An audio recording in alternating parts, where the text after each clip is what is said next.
Everyone welcome back to my channel Nihan stuff.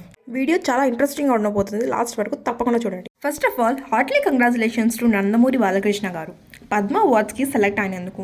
Actor Balakrishna గారు తను Telugu film ఇండస్ట్రీలో చేసిన సర్వీస్లకి సెంట్రల్ గవర్నమెంట్ ఆయన్ని పద్మభూషణ్ అవార్డుతో సత్కరించబోతుంది.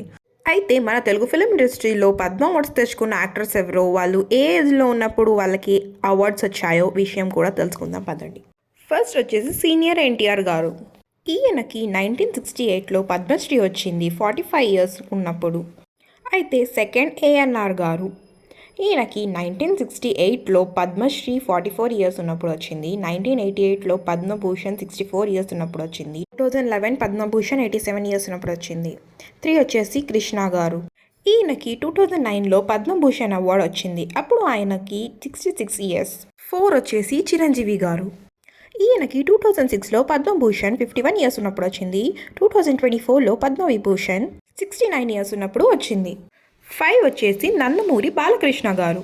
ఈయనకి 2025 పద్మభూషణ్ అవార్డ్ 65 ఇయర్స్లో వచ్చింది. అయితే ఇలాంటి అకేషనల్ మూమెంట్లో బాలకృష్ణ గారు మీడియాతో మాట్లాడుతూ తన ఫ్యాన్స్ గురించి చెప్పారు. మా బాలయ్య బంగారం మనసుకు తగ్గట్టే కూడా మంచి రోజులు వచ్చినాయని ఫ్యాన్స్ అంటున్నారు. సో ఫ్యాన్స్ ఏం చెప్తారు? ఫ్యాన్స్ ఎప్పుడు నన్ను అడిగితే ఫ్యాన్స్ అడిగినా ఒకటే, వాళ్ళే అంటే ఎట్లా అనిపిస్తుంది ఇంత గుడ్ టైం నా గుండె చెప్పుడు వాళ్ళే. వాడికి ఏమి ఇచ్చినా వాడు రుణం తీర్చుకోలేను. అంటే ఎన్ని జన్మల అనుబంధము, ఏ పూర్వజన్మ సుకృతము, ఏ రుణానుబంధము. మరి మామూలుగా అయితే ఇంతమంది, ఇన్ని వేల లక్షల కోట్ల మంది అభిమానులు ఉండడం అంటే అది నా పూర్వజన్మ సుఖం. వాళ్ళే నాకు బలం.